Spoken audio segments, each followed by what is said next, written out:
Ang simpleng pritong isda ay pasasarapin pa natin dahil lalagyan natin ito ng mga extenders kagaya ng sitaw at saka talong. At mas lalo pa itong sasarap dahil lalagyan din natin ito ng gata.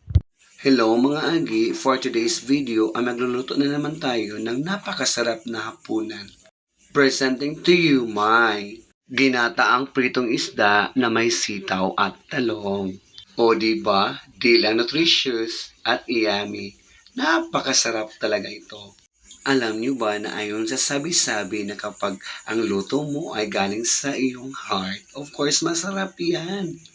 Agree or disagree? Comment lang sa comment section. Pero alam niyo ba, at alam ko na rin yon, di ba, na ang nagpapasarap talaga ng ating pagkain ay yung mga seasonings na inilagay natin.